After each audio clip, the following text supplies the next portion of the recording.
ನಮಸ್ಕಾರ, ಆರ್ಗ್ಯಾನಿಕ್ ಕಿಚನ್ಗೆ ಸ್ವಾಗತ. ನಾಳೆ ಹೇಗೂ ಸಂಕ್ರಾಂತಿ ಹಬ್ಬ ಇರೋದ್ರಿಂದ ಏನಾದರೂ ಸಿಹಿನ ಮಾಡ್ತೀವಿ. ಹಾಗಾಗಿ ನಾನಿವತ್ತು ಸಾಬುದಾನ ಗಸಗಸೆ ಪಾಯಸನ ಮಾಡ್ಕೊಳ್ತಾ ಇದ್ದೀನಿ. ಹಬ್ಬಕ್ಕೆ ಮಾಡುವಂತಹ ಒಂದೊಳ್ಳೆ ಪಾಯಸ ಅಂತಲೇ ಹೇಳ್ಬೋದು. ಬನ್ನಿ ಹೇಗೆ ಮಾಡೋದು ಅಂಥೇಳಿ ನೋಡೋಣ. ನಾನು ಮೊದಲಿಗೆ ಇಲ್ಲಿ ಒಂದು 3-4 ಸ್ಪೂನ್ ಆಗುವಷ್ಟು ಗಸಗಸೆಯನ್ನು ಹುರ್ಕೊಳ್ಬೇಕು. ಇದನ್ನು ಪಾಪಿ ಸೀಡ್ಸ್ ಅಂತಲೂ ಸಹ ಹೇಳ್ತಾರೆ. ಈ ಪಾಯಸದಲ್ಲಿ ಗಸಗಸೆನೇ ಹೆಚ್ಚಿನ ಫ್ಲೇವರ್ ಕೊಡ್ತಾ ಇರೋದ್ರಿಂದ ಇದನ್ನು ಹೆಚ್ಚಿನ ಪ್ರಮಾಣದಲ್ಲೇ ಬಳಸ್ಕೊಳ್ಬೇಕಾಗತ್ತೆ. ಇದನ್ನು ಲೋ ಫ್ಲೇಮ್ನಲ್ಲಿ ನಿಧಾನಕ್ಕೆ 1-2-3 ನಿಮಿಷ ಹುರ್ಕೊಳ್ಬೇಕು. ಲೈಟಾಗಿ ಇದರ ಬಣ್ಣ ಬದಲಾಗುತ್ತೆ, ಆವಾಗವರೆಗೂ ಇದನ್ನು ಹುರ್ಕೊಳ್ತಾ ಇರಬೇಕು. ನಾವು ಸಾಮಾನ್ಯವಾಗಿ ಗಸಗಸೆ ಪಾಯಸದಲ್ಲಿ ಅಕ್ಕಿಯನ್ನು ಹುರಿದು ಪಾಯಸನ ಮಾಡ್ತಾರೆ ಸಾಮಾನ್ಯವಾಗಿ. ಆದರೆ ನಾನಿಲ್ಲಿ ಸಾಬುದಾನನ ಬಳಸ್ಕೊಂಡು ಗಸಗಸೆ ಪಾಯಸ ಮಾಡ್ತಾ ಇರೋವಂಥದ್ದು. ಇದರಲ್ಲೂ ಸಹ ಡಿಫ್ರೆಂಟಾಗಿ ಟೇಸ್ಟ್ ನಮಗೆ ಸಿಗುತ್ತೆ. ಸಾಬುದಾನ ಹಾಕೋದ್ರಿಂದ ನಮಗೆ ಆಟೋಮೆಟಿಕ್ಕಾಗಿ ನಮಗೆ ಗಟ್ಟಿಯಾಗಿ ಒಂಥರ ಟೆಕ್ಸ್ಚರ್ ಸಿಗುತ್ತೆ, ಕ್ರೀಮಿ ಟೆಕ್ಸ್ಚರ್ ಸಿಗುತ್ತೆ ಅಂತಲೇ ಹೇಳ್ಬೋದು. ಸಾಬುದಾನ ಇಲ್ಲ ಅಂತ ಹೇಳಿದ್ರೆ ನಾವು ಮಾಮೂಲಿ ಅನ್ನ ಮಾಡೋಕ್ಕೆ ಬಳಸುವಂತಹ ಅಕ್ಕಿನೇ ಒಂದು 3-4 ಸ್ಪೂನ್ ಆಗುವಷ್ಟು ಈ ರೀತಿ ಲೋ ಫ್ಲೇಮ್ನಲ್ಲಿ ಹುರ್ಕೊಳ್ಬೇಕು. ಅದು ಸಹ ಲೈಟಾಗಿ ಬಣ್ಣ ಬದಲಾಗುವವರೆಗೂ ಹುರ್ಕೊಂಡು ಗಸಗಸೆ ಮತ್ತು ಅಕ್ಕಿನ ರುಬ್ಕೊಂಡು ಅನಂತರ ಮಾಡ್ಕೊಳ್ಳುವಂಥದ್ದು. ಇವಾಗ ಗಸಗಸೆ ಹುರ್ಕೊಂಡಿದ್ದಾಗಿದೆ, ಸಾಬುದಾನನೂ ಸಹ ರೆಡಿಯಾಗಿದೆ. ಲೈಟಾಗಿ ಇದು ಸಹ ಬಣ್ಣ ಬದಲಾಗುತ್ತೆ, ಅವಾಗವರೆಗೂ ಹುರ್ಕೊಳ್ಬೇಕು. ಅದಾದಮೇಲೆ ಪಾಯಸಕ್ಕೆ ಕಾಯಿನೆಲ್ಲ ರುಬ್ಕೊಳ್ಬೇಕಾಗತ್ತೆ. ನಾನಿಲ್ಲಿ ಒಂದು ಅರ್ಧ ಭಾಗ ಕಾಯಿನ ಹಾಕ್ಕೊಳ್ತಾ ಇದ್ದೀನಿ.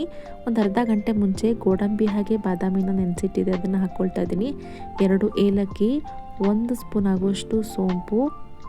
ಅದಾದಮೇಲೆ ಇವಾಗ ಹುರಿದಿರುವಂತಹ ಗಸಗಸೆ ಹಾಗೆಯೇ ಸಾಬುದಾನ ತಣ್ಣಗಾದ್ಮೇಲೆ ಇದನ್ನು ಸಹ ಹಾಕ್ಕೊಂಡು ಪೂರ್ತಿ ನುಣ್ಣಗೆ ರುಬ್ಕೊಳ್ಬೇಕಾಗತ್ತೆ.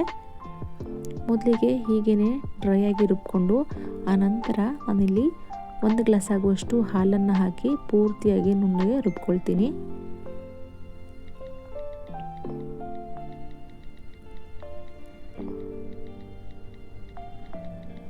ಲೈಟಾಗಿ ತರತರಿ ಇದ್ರೂ ತೊಂದರೆ ಇಲ್ಲ. ಇವಾಗ ಪಾಯಸಕ್ಕೆ ರುಬ್ಕೊಂಡಿದ್ದಾಗಿದೆ.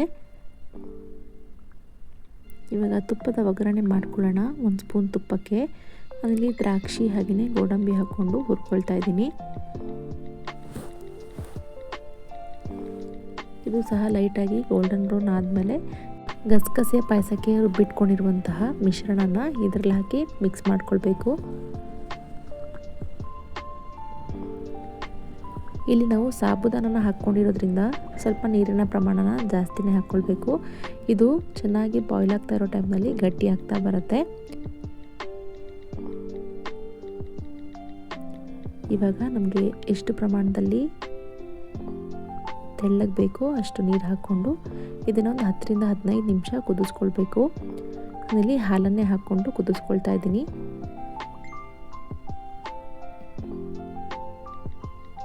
ಇಷ್ಟು ನೀರು ಸಾಕಾಗತ್ತೆ. ಒಂದು ಮೀಡಿಯಮ್ ಫ್ಲೇಮ್ನಲ್ಲಿ ಕುದಿಸ್ಕೊಂಡು ಬರೋಣ. ಇದಕ್ಕೆ ಸ್ವೀಟಿಗೆ ನಾವು ಬೆಲ್ಲ ಬೇಕಾದರೂ ಹಾಕ್ಕೊಳ್ಬೋದು ಅಥವಾ ಸಕ್ಕರೆ ಬೇಕಾದರೂ ಹಾಕ್ಕೋಬೋದು. ನಾನಿಲ್ಲಿ ಕಲ್ಸಕ್ಕರೆ ಬಳಸ್ಕೊಳ್ತಾ ಇದ್ದೀನಿ. ಇದು ಆರ್ಗ್ಯಾನಿಕ್ ಕಲ್ಸಕ್ಕರೆ ಅಂತ ಹೇಳಿ ಸಿಗುತ್ತೆ. ಇದನ್ನು 1 ಕಪ್ ಆಗುವಷ್ಟು ಹಾಕ್ಕೊಂಡಿದ್ದೀನಿ. ನಾನು ಸಾಬುದಾನನ ಒಂದು ಅರ್ಧ ಕಪ್ ಆಗುವಷ್ಟು ಬಳಸ್ಕೊಂಡಿದ್ದೆ, ಅದಕ್ಕೆ 1 ಕಪ್ ಆಗುವಷ್ಟು ಕಲ್ಸಕ್ಕರೆ ಹಾಕ್ಕೊಂಡ್ರೆ ಸಾಕು. ಇದಿಷ್ಟು ಕರಗಿ ಇದು ಟೆಕ್ಸ್ಚರ್ ನಮಗೆ ಕ್ರೀಮಿಯಾಗಿ ಗಟ್ಟಿಯಾಗಿ ಬರುತ್ತೆ, ಅವಾಗವರೆಗೂ ಇದನ್ನು ಕುದಿಸ್ಕೊಳ್ತಾ ಬರಬೇಕು. ಇದಿಷ್ಟಾದರೆ ಸಂಕ್ರಾಂತಿ ಹಬ್ಬಕ್ಕೆ ಸಾಬುದಾನದ ಗಸಗಸೆ ಪಾಯಸ ರೆಡಿಯಾಗುತ್ತೆ. ಸಾಬುದಾನದ ಬದಲಿಗೆ ಅಕ್ಕಿಯನ್ನು ಸಹ ಹಾಕ್ಕೊಂಡು ಮಾಡ್ಕೊಳ್ಬಹುದು.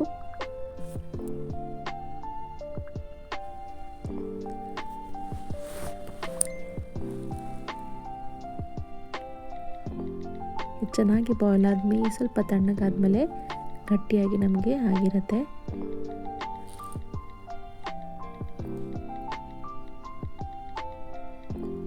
ಯಾರಿಗೆಲ್ಲ ಪಾಯಸ ಅಂದರೆ ಇಷ್ಟನೋ ಈ ರೀತಿಯಾಗಿ ಒಂದು ಡಿಫ್ರೆಂಟಾಗಿ ಒಂದು ಪಾಯಸನ ಟ್ರೈ ಮಾಡಿ. ಹೇಗಾಯಿತು ಅಂಥೇಳಿ ಕಾಮೆಂಟ್ ಮಾಡಿ. ಎಲ್ಲರಿಗೂ ಸಂಕ್ರಾಂತಿ ಹಬ್ಬದ ಹಾರ್ದಿಕ ಶುಭಾಶಯಗಳು. ನನ್ನ ಈ ಚಾನಲ್ನ ಯಾರೆಲ್ಲ ಇದುವರೆಗೂ ಸಬ್ಸ್ಕ್ರೈಬ್ ಮಾಡ್ಕೊಂಡಿಲ್ವೋ ಪ್ಲೀಸ್ ಸಬ್ಸ್ಕ್ರೈಬ್ ಮಾಡ್ಕೊಳ್ಳಿ.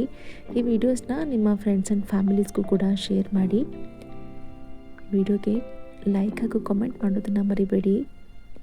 Thank you.